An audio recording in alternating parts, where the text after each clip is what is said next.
अच्छा, क्योंकि मैंने आपका इंट्रो दिया मोदी के हनुमान, और काफ़ी आप मोदी के हनुमान से फेमस भी हुए। कुछ लोग ये कह रहे हैं कि बिना पूँछ वाले नकली हनुमान है चिराग पासवान।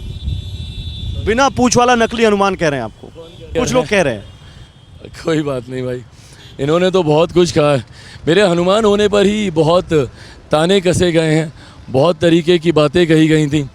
पर मुझे लगता है मेरे प्रधानमंत्री जी का हाजीपुर के मंच से जिस तरीके से उन्होंने मेरे लिए अपना भाषण देने का काम किया, मुझे लगता है कि उन्होंने सारे सवालों के जवाब हाजीपुर के उस मंच से देने का काम किया। मुझे नहीं लगता मेरे प्रधानमंत्री ने 5 मिनट तक किसी और की ऐसी तारीफ़ की होगी जिस तरीके से उन्होंने 2014 से जिक्र किया। क्या कहा एग्जैक्टली, क्या कहा था उन्होंने आपको? प्रधानमंत्री जी का सबसे पहले तो ये कहना कि 2014 से वो मुझे नोटिस कर रहे हैं कि मैं पार्लियामेंट को और अपने सांसद होने को मैं कितने गंभीरता से लेता हूँ, सदन में उपस्थित रहना। एंड ही सो राइट, 2014 से 2019 तक मेरी 100% मेरी अटेंडेंस थी। तो ऐसे में प्रधानमंत्री का ये नोटिस करना मेरे लिए बहुत बड़ी बात है।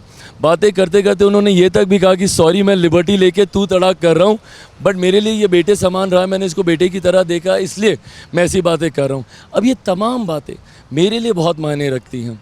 तो ये सारे, मुझे लगता है कि जिन लोगों ने मेरे प्रधानमंत्री के रिश्ते का मजाक उड़ाया, और उड़ाया है भाई, बहुत उड़ाया। लोग मुझे कहते थे बड़ा हनुमान बना फिरता था, क्या हो गया, ये सारी। पर ये रिश्ता कोई नहीं समझ पाया जो मेरे प्रधानमंत्री के साथ व्यक्तिगत तौर पर था। बहुत कम पीएम साहब ऐसे एक्सप्रेस करते हैं। इतनी अगर अच्छी केमिस्ट्री है और प्रधानमंत्री आपको इतना मानते हैं, तो फिर चिराग पासवान की अगली अगर एनडीए की सरकार आती हो, आप तो कहेंगे आती है, क्या भूमिका होगी? भाई मुझे नहीं पता। और भाई मैं बोल रहा हूँ, मैंने हमेशा व्यक्तिगत रिश्तों का व्यक्तिगत तौर पे सम्मान किया। मेरे लालू परिवार से भी बहुत खूबसूरत रिश्ते हैं जिसका मैंने हमेशा सम्मान रखा। आपने बोला कि उन्होंने मेरे पिता को राज्यसभा भेजा, उन्होंने भेजा, कांग्रेस ने भेजा, मैंने हमेशा इस बात का सम्मान रखा। मैंने तो उनके परिवार को कभी गाली नहीं दी। ऐसे ही मेरे प्रधानमंत्री जी के साथ रिश्तों का भी मैंने हमेशा सम्मान रखा। इसका कभी राजनीतिक नहीं, लेकिन राजनीति में आए हैं, आपके पास अगर सीटें आती हैं, जाहिर सी बात है आप केंद्र में भी अपनी भूमिका, अपना प्रतिनिधित्व चाहेंगे। ऐसा तो है नहीं कि नहीं चाहेंगे। भाई चाहत और हकीकत में ना बहुत फ़र्क होता है। हकीकत के सामने चाहतों के कोई मायने नहीं होते। चाहतों के अगर मायने होते ना तो आज मेरे पिता मेरे साथ जीवित होते, मेरा परिवार नहीं टूटता, मेरी पार्टी नहीं टूटती। तो चाहत और हकीकत कल आपके लिए क्या लेकर आए कोई नहीं प्रेडिक्ट कर सकता भाई। और मैं हर परिस्थिति के लिए तैयार रहना चाहता हूँ और मैं तैयार रहता हूँ। नहीं, पिता खोने का गम तो मैं भी समझता हूँ चिराग, लेकिन मैं आपसे ये जानना चाहता हूँ, आप क्योंकि एलजेपी हमेशा रही है वहाँ पे, आपके पिता का आप बार बार जिक्र कर रहे हैं। उनको मौसम वैज्ञानिक कहा जाता था और कहा जाता था कि वो राजनीतिक मौसम बड़े अच्छे से पढ़ लेते थे और जिधर सरकार बनती थी उधर होते थे। क्या चिराग पासवान भी मौसम पढ़ रहे हैं आजकल, और क्या मौसम के हिसाब से ही अपना पॉलिटिकल मूव चलेंगे? मौसम वैज्ञानिक का बेटा हूँ, उन्हीं का अंश हूँ, उन्हीं का खून मेरी रगों में है। तो कुछ गुण तो मुझे लगता है स्वाभाविक तौर पर आए ही होंगे।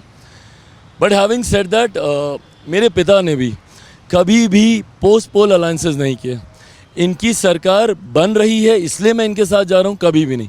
आप हमेशा देखिएगा, 2000 में हम लोग की पार्टी बनी, 2004 से हम लोगों ने चुनाव लड़ना शुरू किया, 2002 तक एनडीए के साथ थे। फिर यूपीए में जाने का फैसला हम लोगों ने लिया, 2014 में हम लोग एनडीए में वापस आए।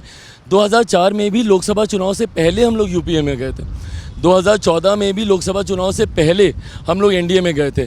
तो ऐसा नहीं कि इसकी सरकार बन गई हम लोग उसका समर्थन कर रहे हैं। हाँ, इसको मैं शुभ संकेत ज़रूर मानूंगा कि जिस तरफ हम जाते हैं सरकार उधर बन जाती है। अच्छा चिराग, क्योंकि हम जैसे जैसे बात कर रहे हैं, आप देखिए बढ़ती जा रही गर्मी, जैसे जैसे चुनाव आगे बढ़ रहा है, 4 चरण हो गया, और वैसे वैसे प्रचार जो है ना, जो कैंपेन है उसकी इंटेंसिटी भी बहुत, उसमें भी बहुत गर्मी आ रही है। बात विकास से शुरू हुई थी, बात हिंदू मुस्लिम तक पहुंच गई, बात पहुंच गई मंदिर तक, बात पहुंच गई मंगलसूत्र तक। आपको क्या लगता है बात किस मुद्दे पर होनी चाहिए? भाई बात सिर्फ और सिर्फ विकास के मुद्दे पर होनी चाहिए। आप मेरे हर मन से देख लीजिए, प्रधानमंत्री जी के द्वारा किए गए कार्यों का जिक्र करना, 2047 तक देश को एक विकसित देश बनाने के लिए की जाने वाली योजनाओं का जिक्र करना, उसी की हम लोग बात करते हैं।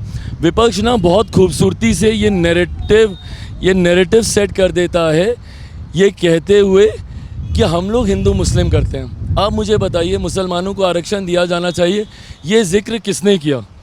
ये जिक्र अगर सामने आया तो किसने ये जिक्र किया? चुनाव के वक्त तुष्टीकरण की राजनीति करना, चुनाव के वक्त हिंदू मुस्लिम की बातें करना, ये विपक्ष इस मुद्दे को उठाता है। जाहिर है भैया, काउंटर हम लोग करेंगे, जवाब हम लोग भी देंगे। अच्छा, मुझे ये बताइए, नीतीश कुमार जी से आपके कैसे संबंध है अभी?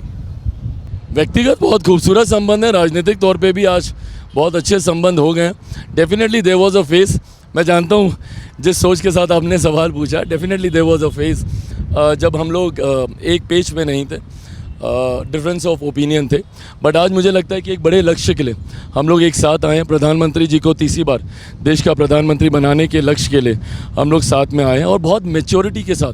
नहीं, मैं ये मेरे सवाल इसलिए मुख्यमंत्री पूछ जी रहा और हूँ हम क्योंकि लोगों जब ने मैं इसको कल handle हाजीपुर में था तो कुछ लोगों ने बताया कि जो स्थानीय जदयू नेता हैं वो अभी चिराग पासवान से नाराज भूल नहीं पाए हैं, जिस तरह से चिराग पासवान ने नीतीश जी के खिलाफ कैंपेनिंग की थी। नहीं, मुझे नहीं लगता। और भाई ये ना हम लोगों ने बहुत मेच्योरिटी के साथ हम लोगों ने हैंडल किया है। बहुत अच्छा लगा आपसे चिराग बात करके। चिराग पासवान हमारे साथ थे और जैसा कि उन्होंने साफ कहा, मुद्दा महंगाई बेरोजगारी है, मोदी के अनुमान ये कहे जाते हैं और वो कह रहे हैं उनके लिए हम काम कर रहे हैं। 400 का नारा ये भी दे रहे हैं, कह रहे हैं हम 400 पार करेंगे।